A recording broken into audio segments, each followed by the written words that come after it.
Good morning, happy Friday, and Mona, happy first day of 2021. Happy New Year to you. Thank you so much, Clyde. You know, this is a day so many people are celebrating just to be done with 2020. And I bet they had a good time last night. Yeah, folks have been looking to let off a lot of steam, and you're right. I'm guessing some folks really had a good time last night and are waking up this morning with 2021 feeling kind of a little bit, Mona, like 2020 did. With a little too much celebration, a little hangover stuff. I've never had a hangover, I'm happy to say. What about you? I did once, and once was good enough for me. But you know, yeah, that was it. Because I missed a free breakfast. Because we were at a hotel. Boy. Oh, we know how that hurt you. You know it. I was too sick to eat the free breakfast, so I was really mad. But you know what, Clyde? There are some supposed cures for hangovers. Like people say that get a hair of the dog that bit you. But you know what? That doesn't actually work, according to doctors. They say that may relieve your symptoms temporarily, but you need to let your body recover from alcohol. And you know, also many people swear by a greasy breakfast to cure a hangover. They say if you don't right. If you don't miss the free breakfast, you can get some greasy food like bacon and eggs, and they say that will ease your hangover anguish. But I'm telling you, those are just supposed people-made cures, Clyde. Okay, well, we'll take your word for it. Well, you know what? We're going to do everybody a favor. Allie will talk to a nutritionist about some real hangover cures a little bit later on in the show. But first, we want to get you on your feet. Yes. For many people, a New Year resolution is to exercise more, or at least move more than they are currently doing. And we want to bring you back to one of the most entertaining forms of exercise we found in the tri-state. Here's Allie and Move with D. What is it about dance that you two really gravitated towards? The freedom to be free. You know, there's so many. You have, like, for basketball, there's fundamentals. You know, for football, there's fundamentals. But with music, you just let the music move you. And you just feel so free. And I just feel like music, to me, is very therapeutic. So just adding dance to it, why not? I think another big component that dance and fitness in general is just for our mental health. It's really just so important, especially us as Black women, to have, you know, maintain very high mental health and things that feed into a positive mindset. And dance is very much that outlet for me. And it's like sometimes, you know, I'm not in the mood, but I always keep in mind what the end result is. I know when I get done with that good workout and I'm hanging out with my friends, even though it's over Zoom now, we can't be, you know, in person, but even meeting over Zoom, we're able to make those connections, and I feel so much better afterwards. I feel so much better. Even, you know, after I'm sweating and I'm out of breath and everything, I'm still like on that high. And I remember how I felt before, and just so glad that I made the choice to do it. So mental health is like #1 for us. On cloud 9. So let's talk about that a little bit more. So you supplied us #1 with a little video of choreography.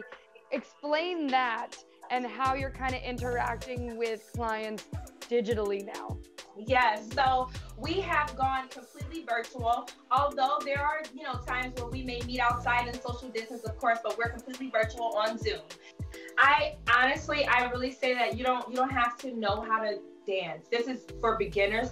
Our classes at Pretty Girls Train, they're all for beginners, you know, and you go at your own pace. Everything can be modified and everything is no problem. You know, everything is no problem, because as long as you're moving, you're doing it right. When you're not moving, that's when you're doing it wrong. I think in addition to the classes being held on Zoom, it's not a time commitment. So if you're not able to attend the live classes, the recordings are also available up until the end of the week. So it's very flexible for everyone's schedule. We're in different time zones. We have people in like the East Coast, West Coast, down south. It's like all over. So, and one final question, I love asking this, and this is for both of you. What is the one thing that you want to let people know about Move with D and what you two are doing with the whole program? When I think of Move with D and I think of, the long term, I want to move the world. I want to impact as many people as I can and let them know it does not even matter if you can just walk. Maybe you can't run. As long as you move, I want to move as many people as I can while I am on this earth. I love it. Figuratively and literally. Yes, literally, figuratively, I want to move the world. And just to piggyback off of what Dee said, in addition to moving the world, I think ultimately we just want to be empowering. We want to empower women. We want to encourage them, to support each other, that we're never in competition with each other. There's always room for a queen to grow. Oh, I can feel that energy. Ladies, we're going to definitely leave on that note. Thank you so much for taking the time for this. If you're looking for a custom-made, eye-catching statement piece, then boy, have we got just the thing for you. It's a local woman who is taking silk scarves and turning them into beautiful works of art. And the best part, you can design your own. Now, here to talk with us a little bit about that by Skype, I want to welcome Diane Vollner, the owner and founder of Coravina. Diane, thank you so much for being with us this morning. Tell us a little bit about how you got started hand-dipping scarves the way you're doing. Well, I got started about 3 years ago. I saw someone make a beautiful hand-dipped scarf online, and I just had to learn how to do it. So I built my own tools, and I built my own trays, and it took a long time to figure out the chemistry, but I just love doing this. It's so exciting to watch. Well, we've looked at some of your finished products, and we've been excited about learning how you do this. So walk us through the process a little bit. Okay, so what we do is we are going to drop really thin paint onto the surface of really thick water, and the paint is going to spread out over the tray, and you can watch different colors expand over the surface. A little bit further.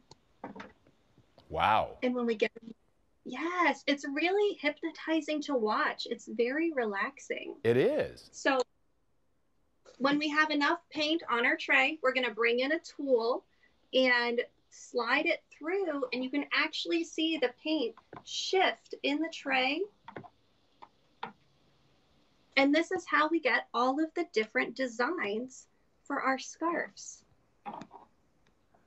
All right, so how long does it take to pull together a design? So this one is actually done right now, and it takes 10 to 15 minutes when I do my giant 6-foot scarves. But right now, this one is ready to go, so we can go ahead and dip this one. Okay. And I'll show you what we got. Okay. All right, are you ready? Yes, please do. Here we go. So we've got a beautiful one-of-a-kind scarf in just a few minutes. That is beautiful. Now, I understand, too, that there are interactive ways that people can kind of design their own color and pattern with you, right? Absolutely. I'm so excited about this. Because of COVID-19 and everyone being so stressed out, I decided that I was going to start a Facebook group for Coravina, where I'm going to go live every day, Monday through Friday at 5 p.m. And my followers can log in the morning, help me choose what colors we're going to make today. And then at 5 p.m., they come back and you can watch me try and achieve our scarf challenge for the day. That sounds like a lot of fun. I want to go back right quick, just a few seconds. What is heavy water? So the water is mixed with a seaweed powder, excuse me, to make it really starchy. So if you actually dip your hands in the water, it's kind of slimy. It makes the water dense and it helps the paints float. Okay, all right. So if people want to learn more about how you do what you do or connect with you to make that custom scarf, how can they do that? They can find me at Coravina.com or on Facebook at facebook.com/Coravina. All right, Diane, what a wonderful art. That's just absolutely beautiful. Thank you so much for talking to us. Thank you, Clyde. Well, there's no mistaking the signature style of artist Charlie Harper. His unique glimpses into the natural world have achieved enduring popularity among art and nature lovers alike. And today we'll take a look at Winter at the Edge of Appalachia and get a first-hand look at the preserve that inspired the poster.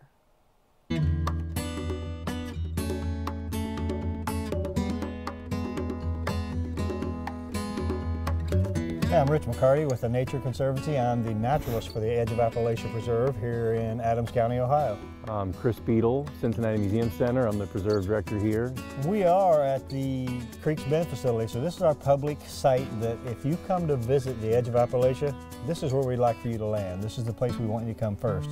Ohio Brush Creek is the focus, it's the theme of the winter panel of the Charlie Harper poster on the Edge of Appalachia. Charlie Harper's panels were seasonal, so the winter panel focuses on Ohio Brush Creek, and some of the images that Charlie captured there was an image of a hooded merganser, which is a duck that migrates through, a river otter, which is a species of interest in Ohio, and a freshwater mussel. Now, there wasn't a lot of things to capture in the winter panel, but Charlie did a great job at capturing things that are significant and important along Ohio Brush Creek. We are going to go down along the stream, see what we can find of interest down there. Charlie, being the artist that he was also an outdoorsman and loved the stream, so we're going to go follow in his footsteps.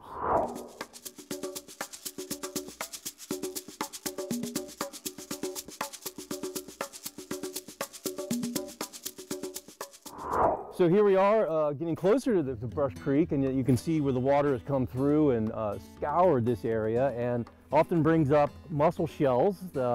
Freshwater mussels live in Ohio Brush Creek and are really indicative of clean water. If you have a great diversity of mussel species, then your waterway is obviously in pretty good shape. Ohio Brush Creek, we have about 41 species of mussels in Ohio Brush Creek. This is a three ridge. They often have very clever names. Pistol grip. Another one, squawfoot, lots of different names for them. This one here was actually in the panel that Charlie did. This is called the pimpleback because it has these little structures on the back that look like little pimples. And the otter is actually holding this little species here. Another species in the winter panel is the hooded merganser. He put that in the winter panel because that species we see here in the winter. It does not necessarily breed down here. They breed further north in Ohio and beyond, but they really visit here in the winter quite regular, and Charlie understood and knew that. The river otter was a species that was considered, I believe, extinct. They kind of disappeared in the early 1900s. And then through reintroduction in the 1980s, they're a species that has recovered very well in Ohio. The river otter is an indicator of clean water, so it's one of those species that just doesn't like dirty water. It likes clean, highly diverse streams. So that's one of the reasons I believe Charlie chose the river otter as an example of a species to represent Ohio Brush Creek. All of life depends on clean water and fresh air, and Ohio Brush Creek is recognized as exceptional warm water habitat by the Ohio EPA. That means that this stretch of Ohio Brush Creek has high diversity of things that are not very tolerant of pollution. There are a number of things that are contributing toward clean water and a healthier environment.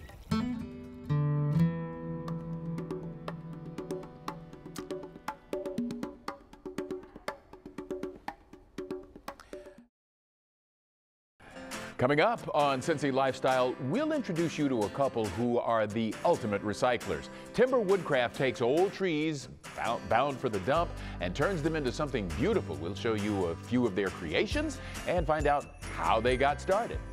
Then we've talked about what doesn't work. Well, now let's talk about what does cure a hangover. Our favorite registered dietitian will bust a few myths for us, tell us a few things we should have on hand should we ever overindulge. All that and a whole lot more just a few minutes away.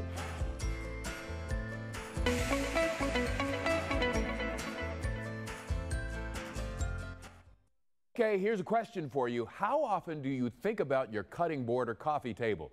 Well, chances are they don't cross your mind that often, but a couple from Kentucky are trying to make sure every cutting board, every coffee table they create comes from a sustainable source. And right now here to talk with us about it is Josh Weber, the owner of Timber Woodcraft. Josh, thank you so much. Thank you. It's glad to be here. So tell us what Timber Woodcraft does. What kind of work do you do? You do, I think it's called live edge. Yeah, so we salvage trees, so trees that are cut down generally for another purpose. We try to collect those and we mill them up, and then we try to let the tree dictate the piece that it'll become. So the live edge or the natural shape of the tree. Okay, so for instance, you've got several pieces that you've brought here. This is a piece of wood that I guess would be considered live edge? Yes, this is a walnut sofa table. So pieces big and small.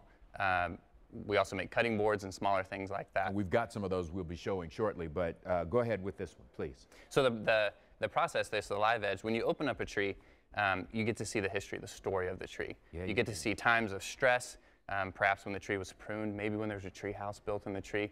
We try to preserve that. By leaving the live edge on, we preserve the story of the tree. Okay, and you work with arborists in your work in this process as well, right? Tell us about that. That's correct. We source most of our trees from arborists within the city. Thousands of trees are cut down every week within the city. So this is about being sustainable as much as anything else. Yes, that's correct. And so for some of I imagine some of these projects are kind of time consuming, right? About the largest portion of time, so we take these trees, we mill them up and on our own property, we then dry them in our own kiln, and that takes a little over a year. The quickest part is actually finishing this and then delivering it to the customer. Okay. All right, you talked about that you work with arborists. What happens to a tree when an arborist cuts it down? Most trees that are cut down are either chipped, they're run through a giant chipper, or they're rounded and then they're burned as firewood. Some trees are even taken straight to the city dump and they're just left to rot. It's important to us to use these salvaged trees because they're a source that's readily available. Instead of running to the hardware store and getting a tree that was grown in a nice, healthy forest, these trees are cut down. Again, some of them are even left to rot. So we want to use this resource that's here in our city and put it to good use. All right, so where can people find out more if they want to get some of this kind of quality furniture? If you have a tree that's come down or a tree that's special from a family farm that you want to save or have lumber milled into, timberwoodcraft.com. That's our website. That's where you can find us and get more information. Okay, all right, Josh, thank you so much for being here with us. Thank you. Many of us enjoy sipping on a cocktail or two, but sometimes we get caught having a few too many. We have an expert here to tell us how we can be proactive and reactive to make sure the day after isn't so difficult. And without further ado, I'd like to welcome Lisa Andrews with Sound Bites Nutrition. Lisa, thank you so much for being here. Nice to see you, Allie. Yeah, so let's talk about the science behind hangovers. What is it all about? Sure. So a hangover is, which we all know, or most people know, it's when you consume too much alcohol and you experience the side effects. So headache, fatigue, and nausea are very common. The smaller you are, the less tolerant you are of alcohol. So women, moderate drinking is really 1 drink a day. For men, it's 2 drinks a day. And if you go over that, sometimes you feel the effects the next day. So if you're going into a night of drinking, what can you do prior? Right. So the biggest thing, a couple things. First of all, make sure you eat. Because alcohol on an empty stomach is increased much faster. So you want to include some foods that contain some fat and also some carbohydrate, because when you drink alcohol, it prevents glycogen in your liver from being released and raising your blood sugar, so your blood sugar feels low. So have like cheese and crackers, nuts are a great snack. Fruit is also kind of important, or vegetables, because they contain potassium. So because alcohol is a diuretic, you're peeing a lot and you're losing a lot of B vitamins and potassium. B vitamins, that's important. Yeah. So while you're having fun, so to speak, what are some recommendations that you would make then? So for one, put a limit on it. Most of us know what our limit is. It's either, for some people it's 2 drinks. For a big guy it might be 6, but even then that's kind of a binge in and of itself. One thing you could do is switch to something I call a mocktail. So maybe have like some seltzer water with a little lime in it. Keep a water bottle with you. If you put a little umbrella in your drink, then people won't harass you to drink more. Make sure that you're eating throughout the night. Just pay attention to when you're starting to get a little woozy.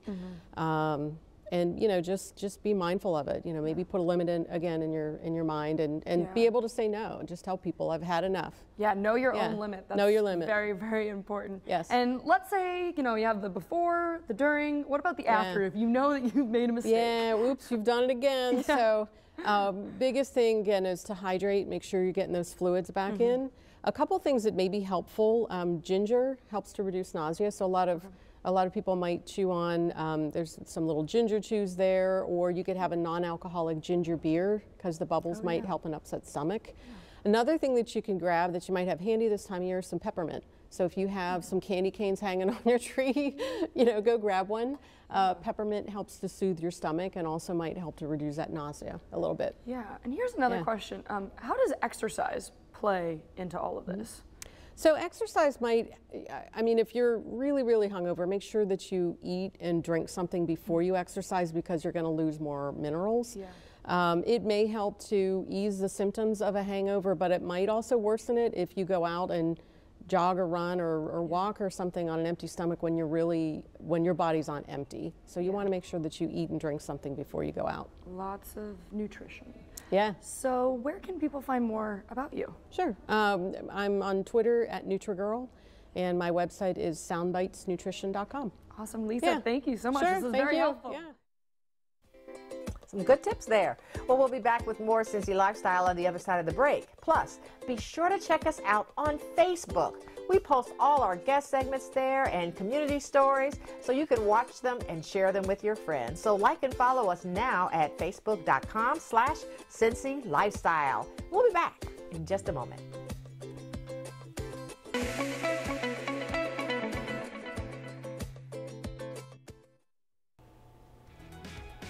Well, we are planning some great things for you next week on Cincy Lifestyle. It's produce with a purpose. We go behind the scenes of the urban farm to learn about how this local aquaponics system. All right, I'm going to learn all about this next week because I know nothing about this, Clyde, so I'm looking forward to it. Oh, but you look marvelous doing it. Well, thank you very much, Clyde. Well, that's Cincy Lifestyle for today, Friday, January 21st. Happy New Year to everybody, and especially, January 1st. Yeah, thank you very much. Okay, Clyde, we just need to now I have to get this year over with. We'll see you next week. Enjoy your day.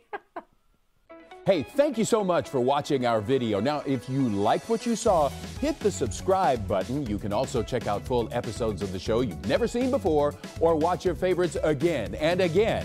And as always, be sure to make it a great day.